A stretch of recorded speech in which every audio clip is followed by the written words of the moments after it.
Hello, everyone, and welcome to this webinar on exploring 3D Experience, public APIs, and web services. My colleague Elon Majar will be giving the webinar. So with that, I'm going to hand it over to Elon. Okay.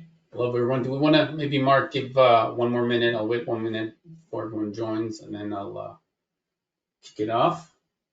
Yep, for sure. Excuse me for 1 minute. I see a couple more people just are in the process of joining,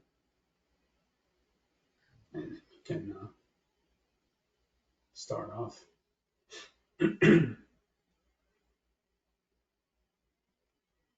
Okay, let's start the session. So, hi, everyone. Like Mark mentioned, my name is Elon Majar. I'm with XLM Solutions, and I'm going to talk about exploring 3D Experience public APIs and development practices in 3D Experience. This is really a repeat to my co-experience conference presentation. I received a lot of good feedback, questions, requests for examples, and I figured I can share this presentation with the public audience rather than just the co-members. And so this is what this presentation is about. So just a few words about XLM Solutions. If you've never worked with us or heard about us, we consider ourselves a complete PLM and PDM solution provider. Company was established in 2005. We're highly respected in the PLM industry, both for business understanding, but also high technical skills and expertise. We're a Dassault System business partner, so we really cover all the Dassault PDM and PLM platform, anywhere from legacy systems like Innovia Smart Team, SolidWorks PDM, Limited VPN, things like that, and obviously 3D Experience both in its previous generation or version, the Matrix 1, the Centrals Day, as well as, of course, the 3D Experience in now, cloud UPS data model, nowadays 3D Experience. We also deal with a couple other PLMs, but primarily focusing on the Dassault products. We're also a SolidWorks certified professional service company. You can see us on their partner's website. It means that we're not a reseller. We don't sell software, but we are certified as partners, system integrators by SolidWorks, primarily dealing with their PDM systems, but we're intimately know the SolidWorks, the SolidWorks data model, on top of the CATIA and some other CADs that are out there. We're dedicated to quality and excellence through continuous innovation, customer relations, and new technology initiatives. And we really provide all aspects of PDM and PLM implementations. So anywhere from the initial business analysis, discovery workshops, through the implementation, training. We like to do the train-the-trainer, and heavy impact on customization. So widgets, any external application connecting to ERPs, various migration. We've done anywhere from tens of thousands to millions of documents and CAD documents. So we do a lot of migration and customization, and obviously support. So user support as well as infrastructure support. That's about us a little bit. So these are the topics I'm going to cover throughout today's session. I'm going to start with a quick introduction, talking about generally more broadly about 3D Experience platform openness. The presentation focus will be mainly APIs, the REST APIs, but I did want to give you a quick review things that are out of scope for today's session, but we can definitely help you with, or if you're interested in more webinars on other topics, let us know. So just to give you a sense of, what is there when dealing with 3D Experience openness, what technologies and tools are there. Then we'll dive into APIs, and I'll try to walk you through my journey. A few years back, I used to be a Smart Team and SolidWorks consultant, and then 3D Experience, more JSP and JPO type of guy. And a few years back, I started doing more, things with widgets and external application, more with the UPS data. So I'll walk you through.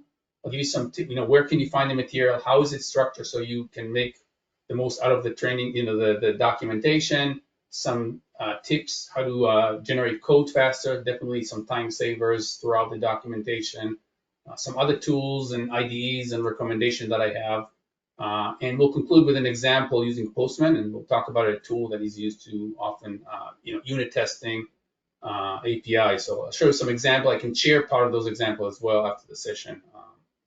As well, depends on how much time we've left, and then we'll conclude.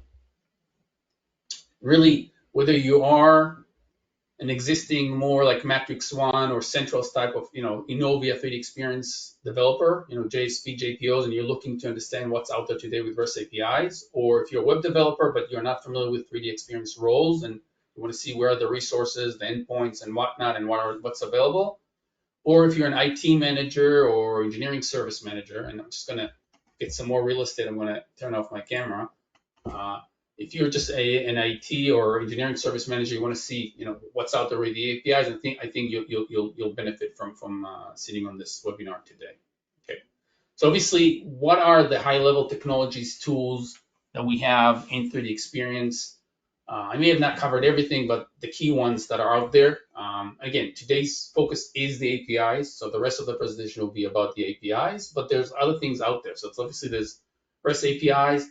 There's also unpublished REST APIs, which strongly we do not recommend and Dassault does not recommend using. But sometimes if there's nothing else and you're on the cloud, for example, it's up to you if you want to trace the out of the box and see if you can use one of the unpublished ones. But again, strongly not recommended, especially if you're on cloud, because the next upgrade can break the APIs. But there's also unpublished one if you're savvy enough and can figure out how those work. So that's going to be today's session, but there's other tools out there. So there's the EKL. Those of you who are not familiar with EKL, EKL is really the language. It goes along with the business logic or openings, events in the system, set by the data setup app. Those events, those openings are available, the business logic is available both from a client native app standpoint as well as a few opening on server side, which means they're more geared towards today native apps. And by that, I mean CATIA 3D Experience, CATIA V6, or Delmia. But there are a few openings also on the website. Those will be available for widgets and other connectors like the Power BI connectors. But again, it's more geared towards the native apps. You have the widgets framework. Widgets part of the dashboard. So those of you who are not that familiar, obviously in the cloud today, it's all geared towards the widgets and the dashboard. So you can develop, there's a whole framework for developing widgets. We can definitely help you with that. We do it for our customers. Again, not part of today's scope, but another way to customize the system, open it a little bit, make it more flexible.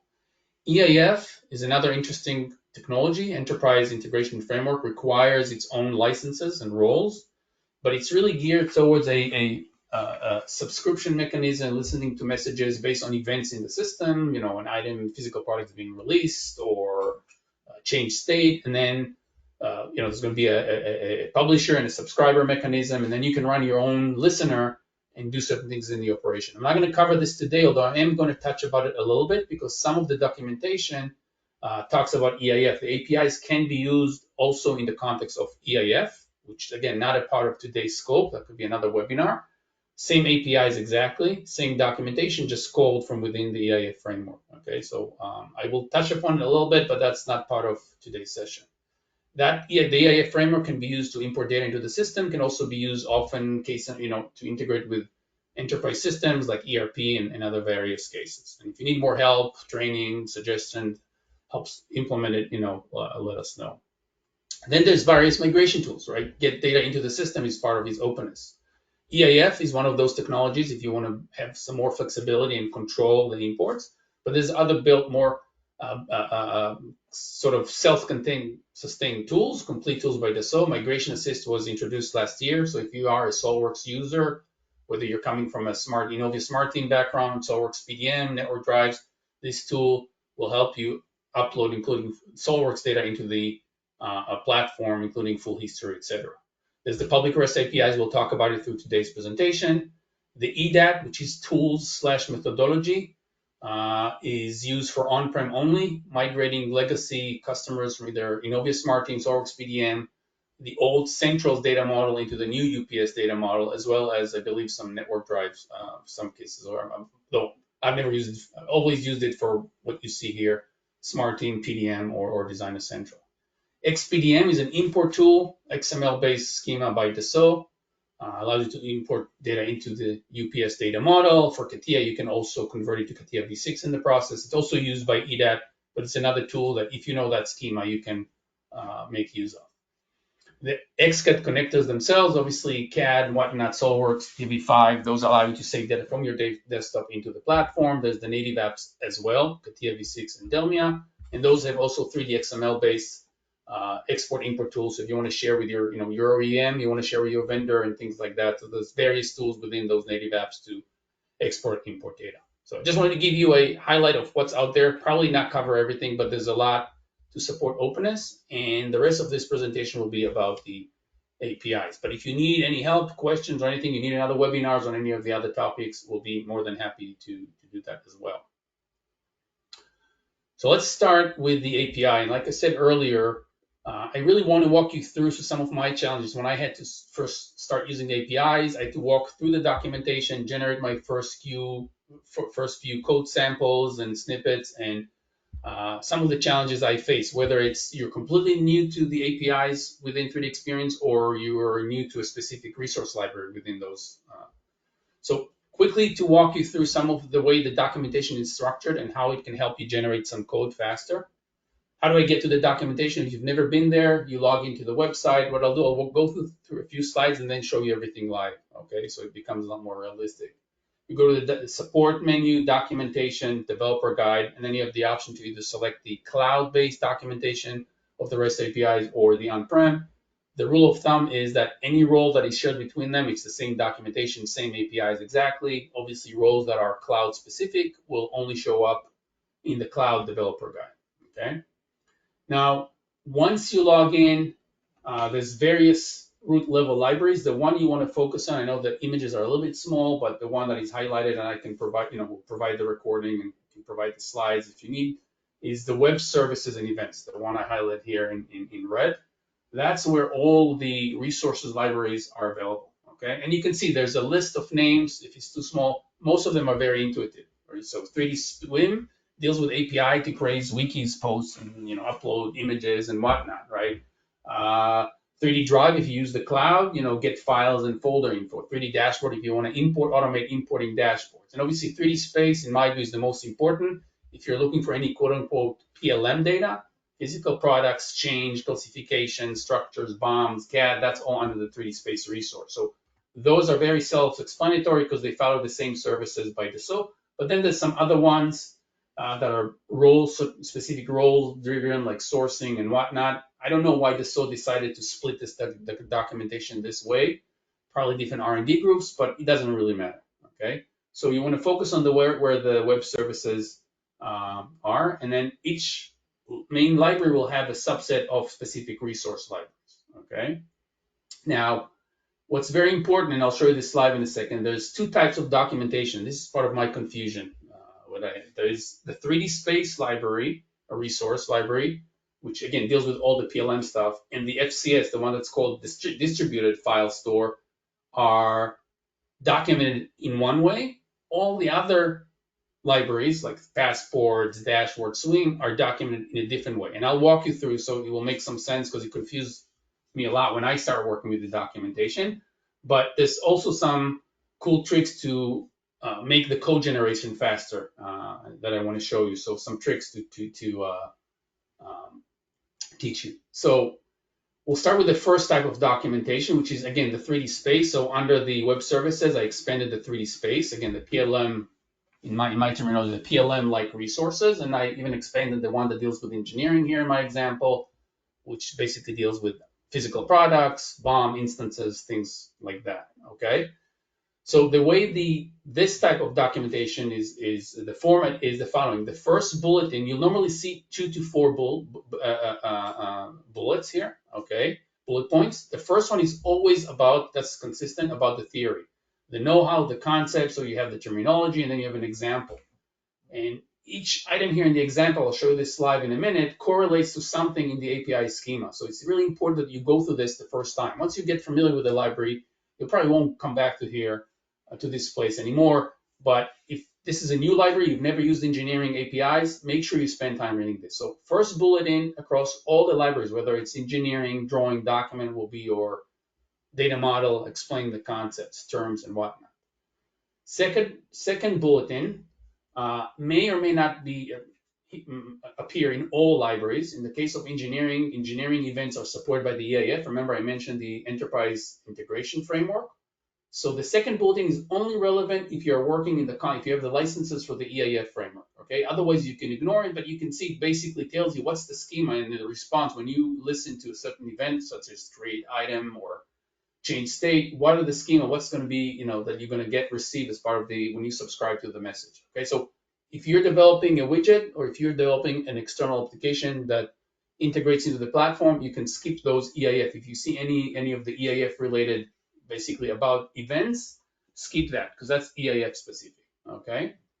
Third bulletin is not always there, but if it exists, will be supplemented information to the first one. And typically it will explain what are the types or extension, and we'll go through some more details when I go through examples later on, but what are the specific types for this resource library? So in my example, I expanded the engineering APIs library, the resource library.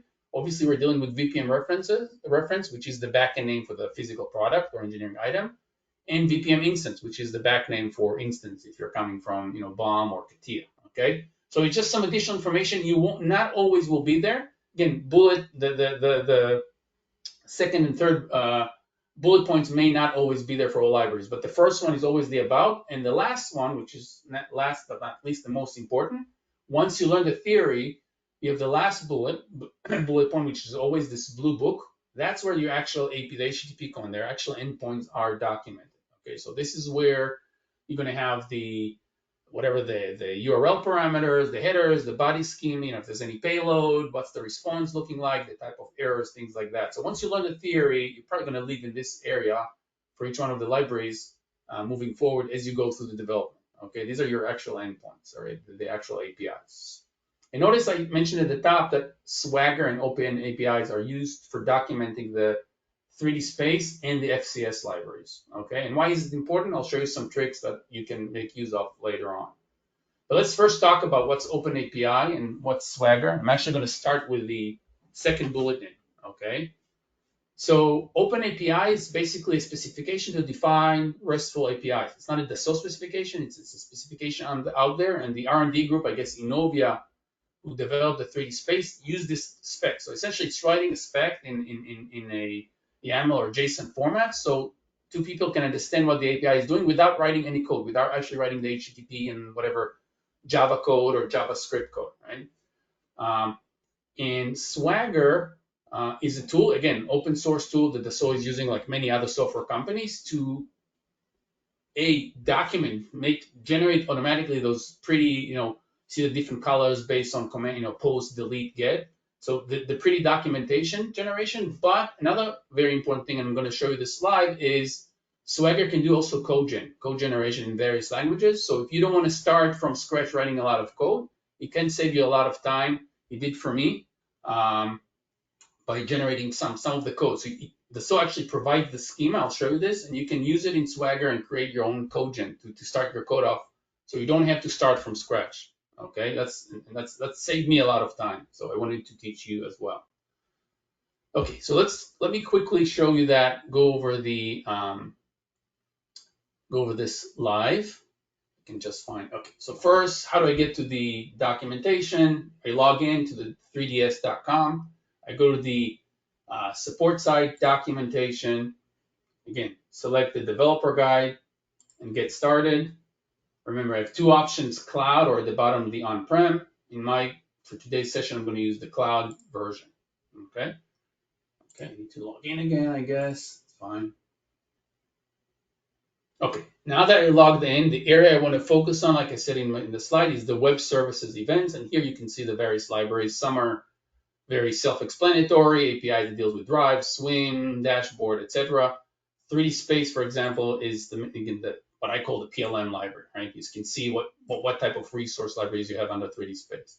And if I use the same example under engineering that deals with physical products and BOM and instances, this is what I showed you. The first about is the theory, so licenses, what's an engineering item. So these are the definition of the endpoint. So it's important that you know what are the resources, but also some of the input. So why is this important? So you understand how things work, but also this correlates to a lot of the API. And what do I mean by that? If let's say, remember engineering item here, or engineering enterprise reference here in yellow, that means the EIN, right?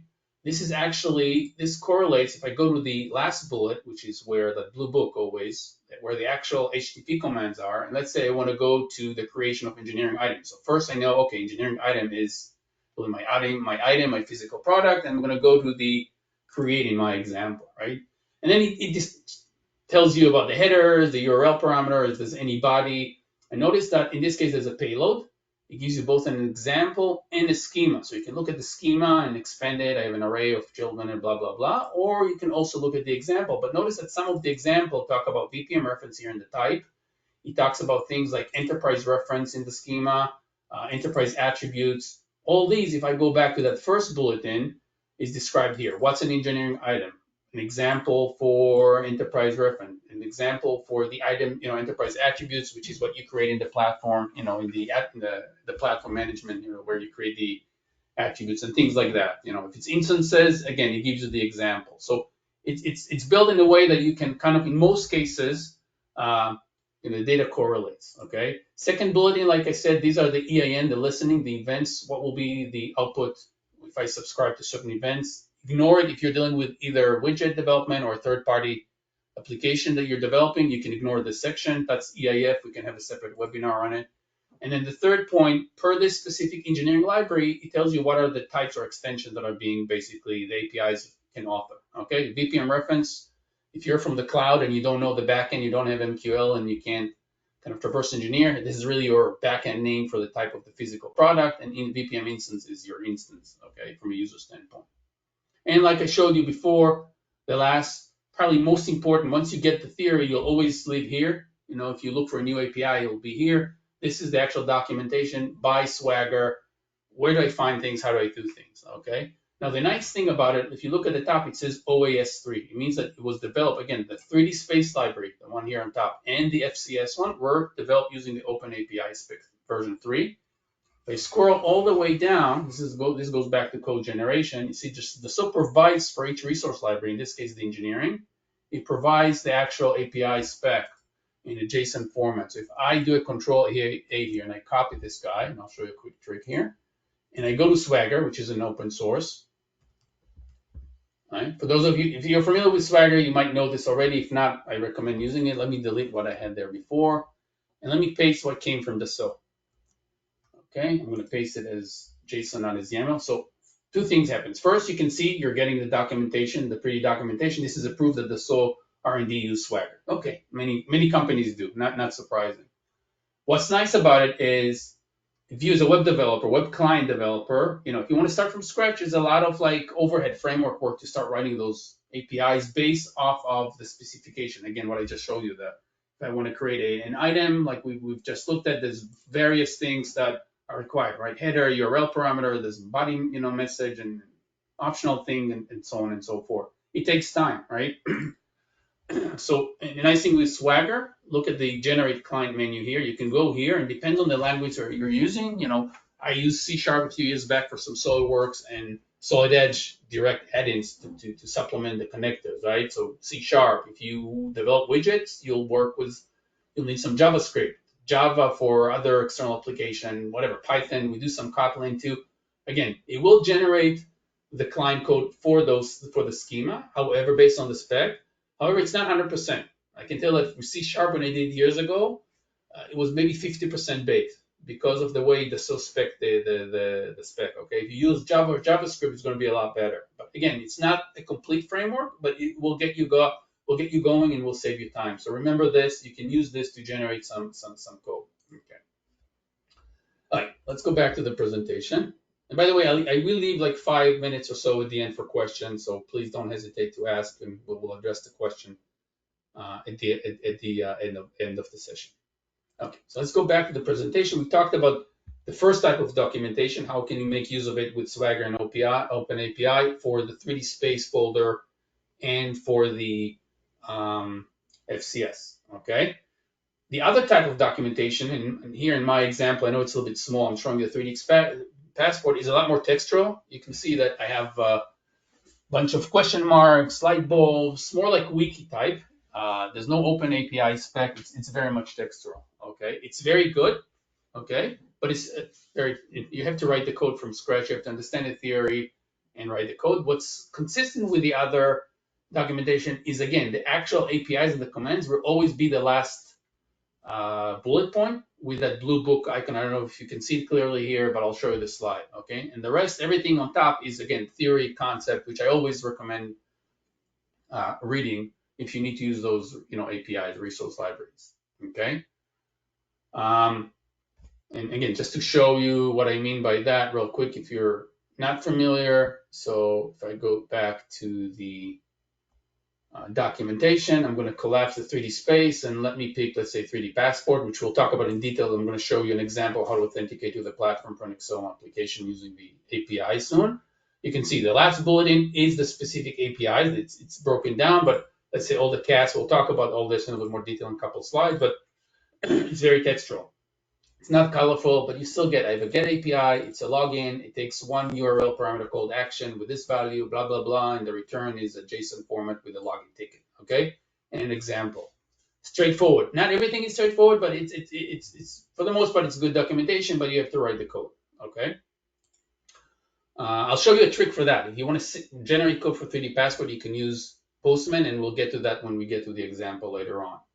But anyways, and then everything here at the top is really about the theory. And I strongly recommend going through this theory, even if you're not a developer, how Passport works. So did a good job documenting it with diagrams, flow process, step one, what happens, because essentially the same thing you have to mimic with the code, up to the level of network diagrams, like Swim network diagrams. Again, a few years back, I did some .NET stuff. Some redirects didn't work automatically like in Java, and these things really helped me. So if you're a web developer, there's some good documentation by Dassault. So just as an FYI, but it's all textual. Okay, so let's move on. So we covered the documentation. Let's move on to review what are the APIs and what are the different libraries and what topics and roles they cover before we go to the example. So 3D Passport, needless to say, deals with anything to do with the CAS authentication. Just like a user authenticates, we'll talk about this in more details as we go through the example. But again, just like you would log in, if you want to log into the dashboard on the cloud or 3D Space or 3D Swim, right? If you're not logged in, you're redirected to log in into 3D Passport. So same thing has to happen when you develop an external application. If you're developing a widget, you don't need to authenticate, you're already authenticated. But any external application, batch jobs, job server, Chrome jobs that want to connect to the platform will need to authenticate. Okay, so Passport deals with the authentication, the CAS authentication. 3D Space, like I mentioned earlier, we'll go into more details. Everything I call PLM. So documents, physical product bombs, change management classification, derived output, people and organization, all that is with 3D Space library. 3D Compass is if you want to integrate anything to the Compass. I've never used that before. 3D Swim if you want to create wikis, upload documents, post, things like that. 3D Drive, the last time I checked was FD2 on the cloud, was more about getting file and folder info, not creating. I don't know if it changed since. 3D Dashboard is about exporting and importing dashboards. Sourcing is more for what used to be, basically dealing with RFQ, RFI, qualifying vendors, things like that. So all that is under the sourcing library.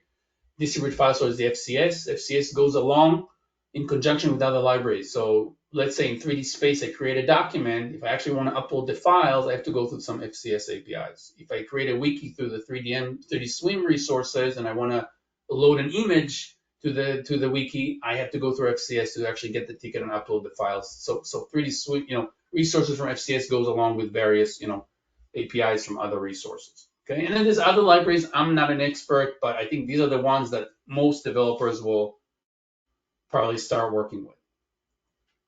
One very important thing to mention, always check the licenses. This will typically show up in roles and permission. I'm sorry, this will typically show up in the first, in the information and concept, bullet points.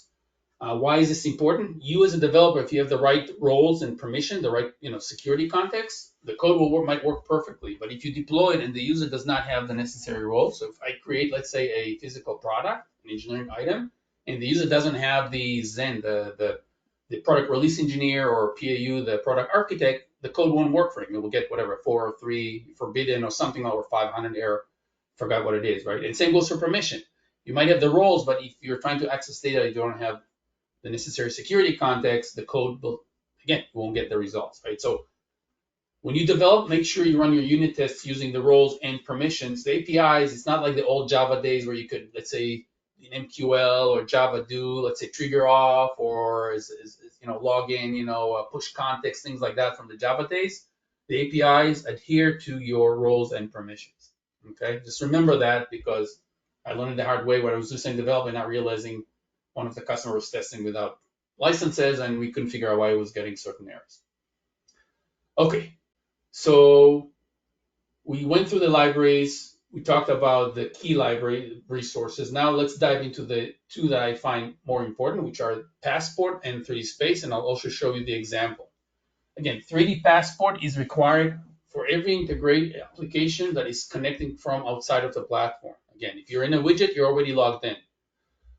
EIF, the side point EIF requires authentication, but it has an old, good old basic HTTP, simpler authentication process, not through Passport, but you require the EIF licenses. Anything else, any other integration, if you want to pull data from an ERP, write your own add-in to SolidWorks, CATIA, or whatever, right? You would need to authenticate just like a user would do if you're not logged into the platform. You first have to authenticate, and then.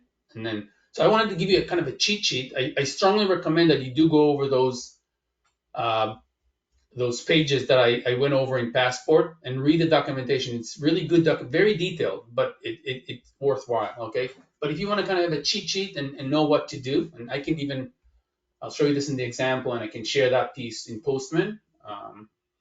These are the main APIs and the process you need to do, okay? So first of all, we're dealing with the CAS server. CAS server is part of the Passport, 3D Passport. CAS, for those of you who are not familiar, stands for the standard central authorization service. Okay, it's not a Dassault standard, but Dassault has been using it as an SSO to all the other services. And not to confuse you, when I say SSO single sign-on, I do not talk about things like SAML or LDAP or Active Directory.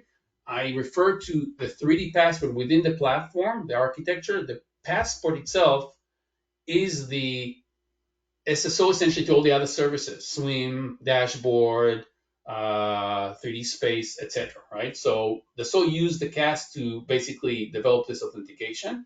So the first API that you have to do is to get the CAS token. The token is basically, again, this is a standard web development terms, CSRF. CSRF stands for cross-site request forgery. It's just a web thing.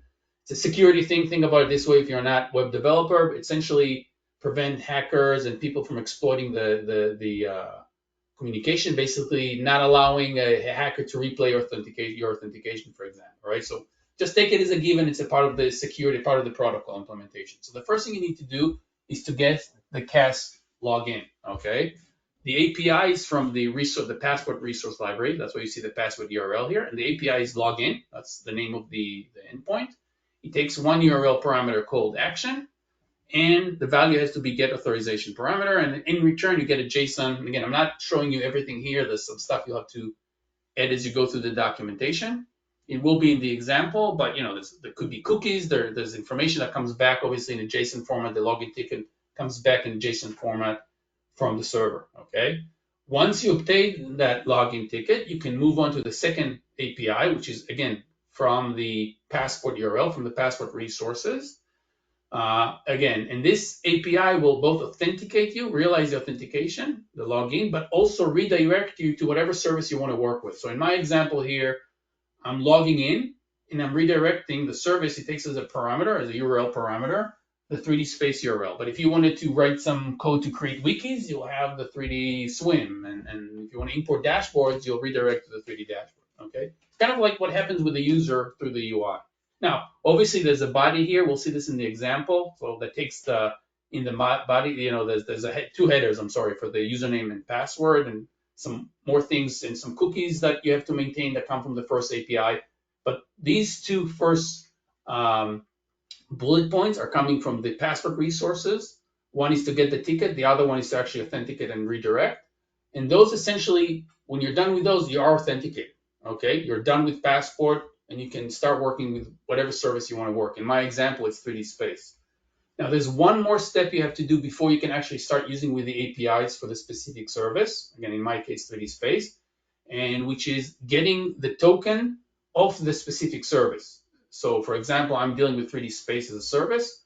I now have, again, for security, need to get the same CSRF token for the specific 3D Space service. And this is, you can see, this is now coming from the resources of the 3D Space library that I showed you earlier in the support documentation. And the API is simply called CSRF, okay? It does take some of the inputs from the previous APIs, but once you get this token, after the third bulletin, you can now go and use any of those APIs like engineering, items, create items, traverse through structures, So once you're done with the authentication, you have the token of the necessary service. Again, 3D Space is just in my example. You can now call all those APIs. When you're done, make sure you call the passport logout. This will obviously clear some cookies, end the session for your license, blah, blah, blah. So always good practice to handle a logout. But these are the key things to authenticate before you can start writing your code and actually consuming the very specific service APIs. Again, 3D Swing, 3D Space, etc. So that was the passport. Okay, so let's move on. And this is just to show you that, and I will show you this slide in the next couple slides, that essentially any language or any IDE tool can be used as long as you have a library that supports HTTP web client development, ability to call, REST APIs. You can use it. So at the top left, I'm showing you Postman. Postman is a tool that allows you to do unit testing before you write the full code. Okay. It does more, but it does some code gen as well, code generation. I'll show you this in a minute. But essentially, I'm showing you the process to authenticate and actually work in certain service. Okay, these are the 3 steps I just covered. That's in Postman. You can test it. If you're using Java, and again, regardless of what IDE, Visual Studio Code, IntelliJ, Eclipse, I'm showing here an example for the second CAS authentication for post, the post command. You can see this is a post in the Java at the bottom here, and he takes the login, is my endpoint, the API. He takes the body has 2 headers, which is the login ticket, and as well as the username and password. This is all based off of the documentation. So if I quickly go back, I don't want to spend too much time on this, but just to prove that Dassault has documented everything, if you go to the 3D passport, then it would talk specifically about, let's say, get login ticket. So it tells you this is my API. Like I showed you, it's a get, it's a login. It takes this parameter, this is the value, and I get a login ticket in my JSON, right? So it's all based off of the documentation. So again, I'm showing you an example with Postman. I'm showing an example with Java to do the CAS authentication, and .NET, for example, for the first one, to do the get login ticket. So again, any language, any IDE that has a web client, you can use for development. If you're using Python, Kotlin, using IntelliJ or whatever it is IDEs that you're using, okay? So that was about the passport. Again, remember, you have to do the passport authentication for any external connection, not from a widget and not from the EIF. Next step is library that I'm going to focus with details before I show the example is the 3D Space, okay? And I showed you a little bit about the engineering folder, which deals with, the physical products and the instances, the BOM, but there's various other libraries there. Again, this is what I refer to as the PLM, quote unquote, library. Engineering, we talked about. Document is anything with a generic document. You want to create a new document, non-CAD. CAD collaboration, we'll look into this one a little bit more in details. In the drawing in 3D shape, there's 3 libraries dealing with primarily the CAD collaboration is the XCAD, the Power BI connectors.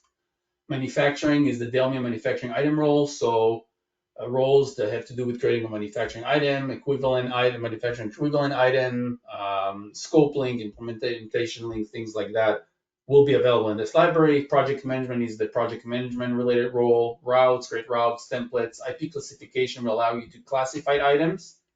I don't believe you can create libraries or classes, but you can classify items if you have the roles and the CTX, the security context. The arrived output, if you want to add or remove, changes, anything to do available, APIs available for change action order and request, creating those and whatnot.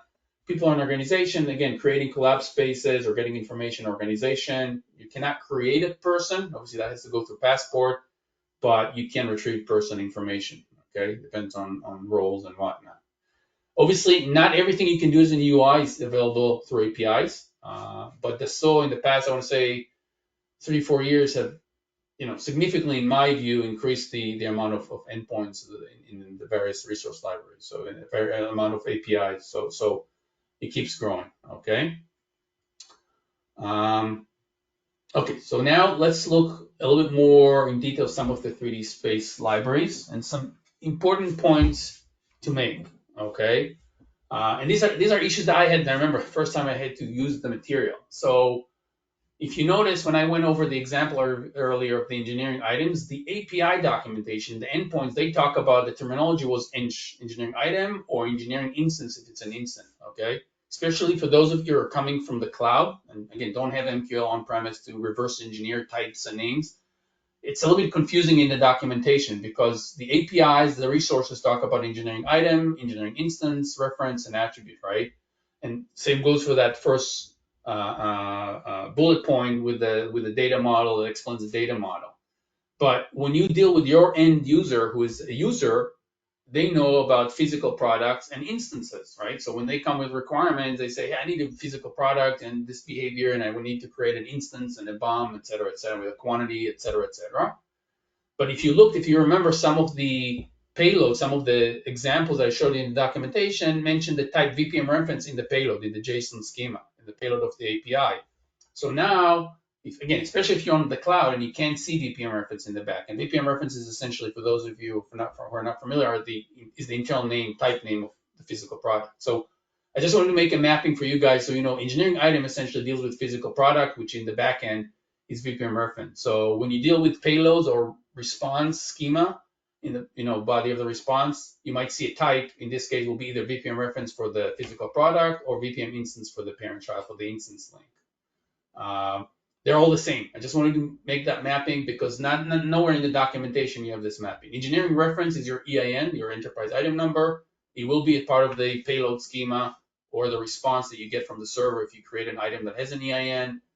Enterprise attributes is what you create in the platform management, the attribute, custom attributes. And again, remember, you need to stick to the right role. So in the past, I wrote some code like product architect to reposition some position metrics for SolWorks data. If you don't have the PAU, the product architect, the APIs, I can write it, but unless the user has the right role and permission, he won't be able to actually, API won't work, okay? It will be errors and whatnot. So remember that, that's always important to remember. So again, just wanted to clarify the documentation for engineering because that was confusing to me when first time I looked at the documentation. Let's look at the CAD collaboration and drawing in 3D shape. There's 3 different libraries. CAD collaboration is mainly, from my understanding at least, the way I use it for the XCAD, for the CATIA V5, SolidWorks, Solid Edge, NX, Creo, ECADs, okay? It allows you to do certain things like traverse the structure, create, show me the link drawing to model, things of that various thing, download the files, essentially dealing with CAD data, okay? I don't know, drawing in 3D shape were created more recently. There are newer libraries, a lot less APIs. I don't know why they're so split it because the drawing also have same APIs under the CAD collaboration. I asked this a few times. The people I asked didn't have the right answer. Maybe the drawing is also for more the V6 data model. I'm not really sure, but there's a lot less APIs, and at least for the drawing, they're available also under the CAD collaboration. So not sure why they so split those two. One very important note to make, because this is very confusing. If you look at the CAD collaboration domain, you will explicitly see APIs that author CAD data, okay? So by author, I mean you can create and upload, and you want to create a SolidWorks file, CATIA V file. If you just look at the documentation as of today, you'll see APIs that are available. But if you read more towards the bottom, and again, it still is very confusing to me and also to the people at Dassault that I reach out to about this, it clearly says that if it's any CAD data that is supported by the connector. So if it's SolidWorks or CATIA V5 or Creo, so anything that is supported by an out-of-the-box connector cannot be authored. So even though the documentation says, hey, I can create a new, SolidWorks file, for example, you cannot do it because it's supported by the connector. It's very confusing, but just take it as granted. Any connector data cannot be created. If you want to create, let's say, SolidWorks or CATIA V5 data, you either use the connector or use any of the migration tool by Dassault, either the EIF framework or the migration assist, for example, if it's all works data. So don't get confused by this. I don't know why it was documented like this. And like I said, the people at Dassault that I asked about it didn't have answers for me as well. But if you just want to traverse through CAD structure, or get linked model, link drawing, replace drawing, the model and the drawing, things like that, that's your library. You can also download the drawing, I believe, the files, but not create new ones or upload.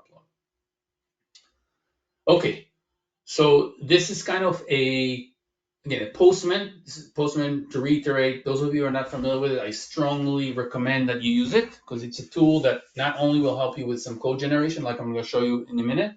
When I had to communicate with the Dassault support, they use Postman collection. So it's so easy to send back and forth to Postman without writing even one a line of code. Okay, so strongly encourage you to learn how Postman works. It's very straightforward. Spend a few hours on the web and you'll be expert in Postman. Okay, assuming you know client web development. So reiterate the process of authenticating from a third-party system into the platform in Postman. So the first step is those two APIs from the passport resource to get the login ticket and to authenticate and redirect to, in my example, is going to be 3D Space, okay? But again, it could be Swim, Dashboard, whatever. These are the first two APIs. Then in order to work with any of the 3D Space endpoints, I have to get the specific service. The third CSRF is the token from the specific 3D Space, in my example, service.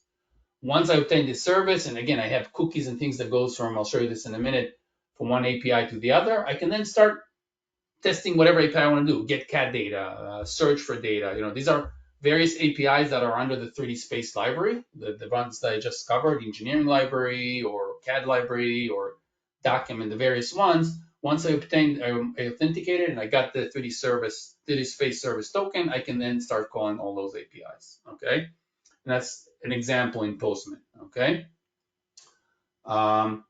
So this is the example. I'm not going to show you exactly. Also, I'm running a little bit out of time, so I'm not going to show you everything. But I can show you the first part and even give you the first three ones if you want to shoot me an email or through our website through info@excelmsolution.com. I can send you the example just for the authentication and stuff. So I'm going to show you this real quick before I move on to the next slide. And bear with me here for a second. I'm going to start a development VM here that I have here.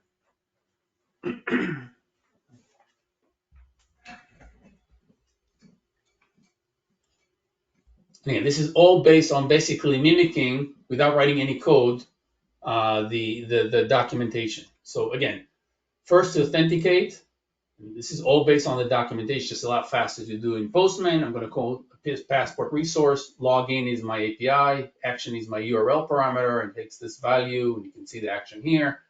I did some scripting. This is more advanced Postman stuff in order to cache this login ticket that comes back so I can use it for other APIs. I did some JavaScript to basically cache this, but this is more Postman specific. Instead of doing it manually every time, I cache it so I can reuse it later on. But if I run this guy, again, this is the passport authentication token. I get this in the Postman. So I got my token. So step one is good. Now I need to go and authenticate and redirect. So basically log in, realize my authentication, and then redirect. In my example, I'm redirecting to the 3D Space service, but this could be Dashboard, Swing, whatever APIs and resources you need to use. So again, it's the same login. This time it takes a different URL, URL parameter, query string parameter service. It takes the encoded 3D Space, which I have set this is part of the environment, already saved in my Postman environment.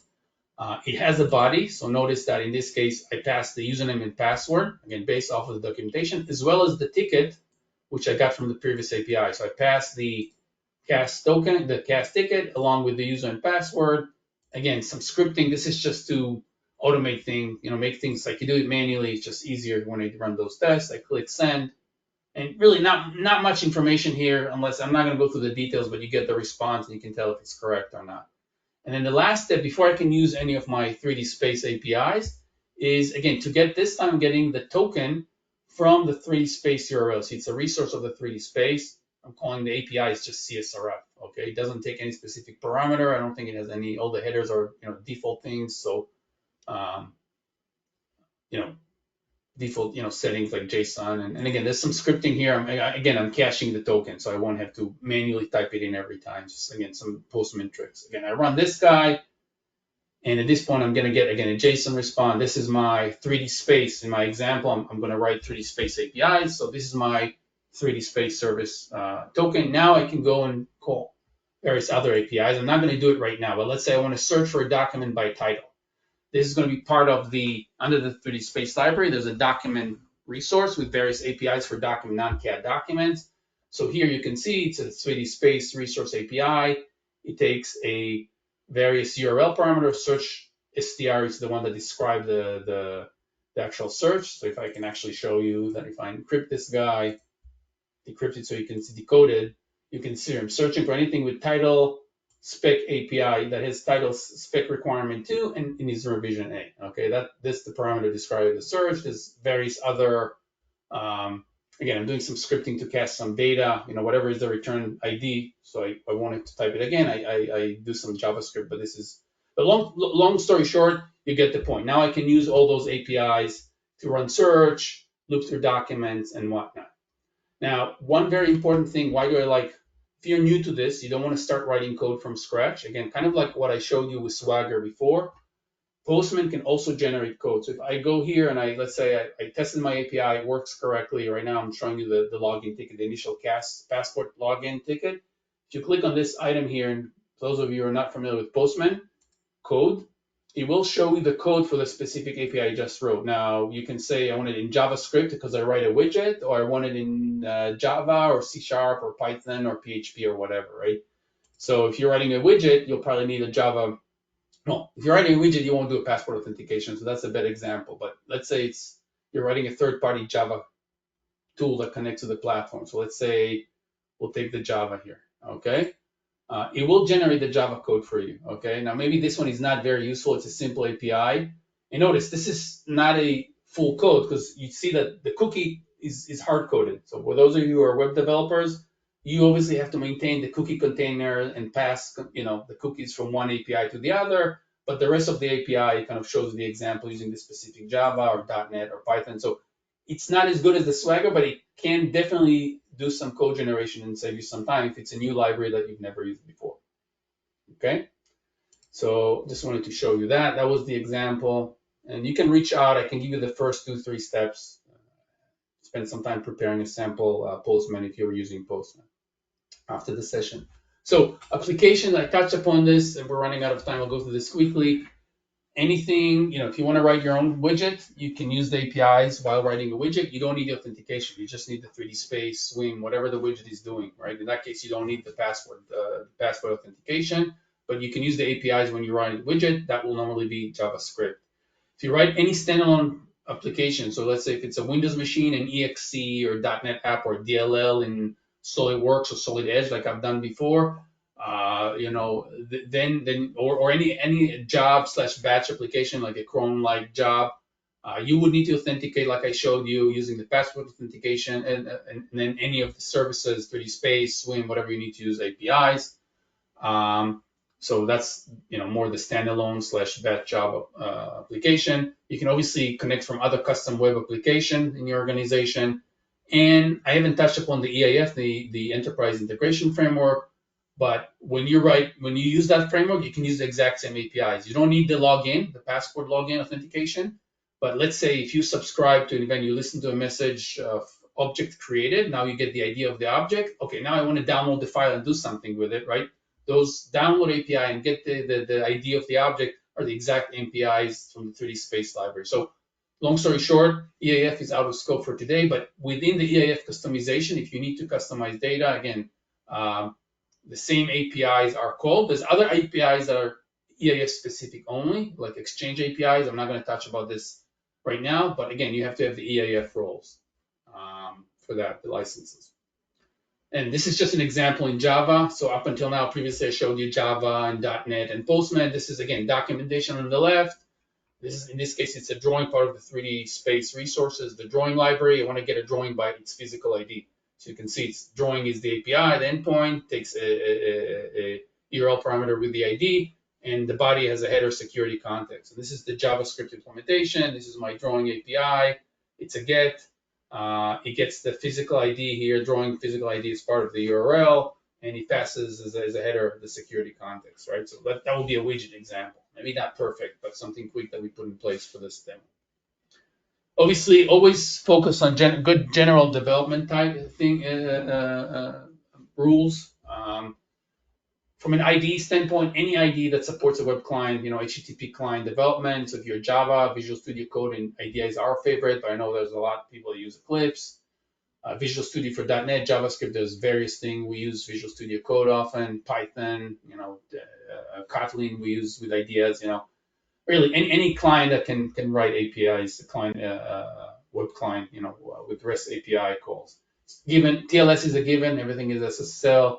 EIF doesn't require authentication through Passport. It has its own, not in this scope, but its own authentication, different authentication process, and then obviously make sure you're on top of things like vulnerability. This is more for larger development. OS, lists the main vulnerability in the market and standards like ANA and IST. But this is more general web development than anything else, not 3DX specific. Last thing, I strongly recommend that you use Fiddler. If you haven't used Fiddler or tool like Fiddler, I think when you work, if you develop something, if you develop a widget, you can always use the F12. It's pretty good. But if you develop a third party or external application that connects to the platform, some of the IDEs like Visual Studio, Code or IntelliJ or Eclipse, I find the debugging option not as clear and efficient. Fiddler if you use it as a proxy, can monitor your network, so you can see the history, trace the history, trace, why is it working out of the box, or why did it work when I tried it in Postman, but not when I wrote my Java code, right? I can compare and see exactly the raw messages and the response and whatnot. It's a lot more visual. I strongly recommend using it. It's not mandatory, but will make your life easier. So essentially, we talked to conclude about the openness in general. We went over the APIs, the documentation, how to generate code through the Swagger if it's a 3D space, or Postman, how to authenticate, what are the key libraries and the APIs in them, some terminology, and then showed an example how to authenticate, the process to authenticate and using 3D space resources, and concluded with the example. We talked about some applications and IDEs. Now, I know we have a few minutes left for question. I'll be happy to answer those. Yeah. So, Elon, we had a couple questions here, Okay. and I can read them, but if anyone else has any questions, please feel free to type them in. First one, is the API available available on the public cloud? They said we have SolidWorks PDM and we have some add-ins which we need to port over to 3D Experience. So I can address these. Yes, everything that Elon showed you today are public API web services and APIs that can be used to customize 3D Experience. Obviously, as 3D Experience is a web-based application, customizations doing it in that is different than you would do in SolidWorks PDM because it's more of a Windows client-based application. But definitely, you can, through different openings, you can customize 3D Experience. And if you wanted to talk about it more, how you could do something like that, again, please reach out per Elon's contact information on the screen. And I would Um, add real quick, it really, there's various ways to do it. Maybe the APIs, it may be, again, going back to EKL and business logic, it really depends on what the add-in is doing. If it's, a command-like thing, that will be one thing. If it's a event-based, it will be more EKL. So or EIF. It really depends on the specific business case that the add-in in PDM, source PDM is what are the specific function and business logic. So there's ways to do it, but it may not just be a public REST APIs. There may be various technologies that you may need to use. the next question talked um, about authenticating using agent authorization. Yeah. So in that case, I am assuming you're thinking about the integration framework or the PFI role Yeah, the that EIF. allow Yeah. Yeah, that allows you to kind of create an agent and use that agent to authenticate. So yes, that if you have integration framework and that role, um, you can create what's considered an authorization agent, and there's a different example to authenticate using that agent. It's actually a lot simpler than what Elon showed, but you need that license or that role to do it. And again, if you have questions around that, want a more detailed example, please reach out and we can provide it to Yeah, you. but in a nutshell, the answer is I'm not going to cover it in this presentation because this is part of the EIF, the integration in. But yes, it's using a good old you can Google it, basic authentication, HTTP basic authentication, which is 64 base code, a lot simpler than the passport, but you need the roles, the whatever the XXH, XSC, I forgot, and tokens, and then you just call the API directly with the basic authentication. So not covered. We can definitely help you. That will be part of an EIF review, not broader API. It's also might be documented under the same place I showed the web services. There is one library dedicated for EAF, which I didn't cover today, which is called Enterprise IP Exchange, I think. It's only available through the EAF roles. It might touch upon the basic authentication for the agent. That will be covered. We're planning on in a few months to do an EIF webinar. We'll cover that there. If you need help with that in between, feel free to reach out, like Mark said. We can give you Uh, examples. Yeah. Another question said, will this presentation and examples be available?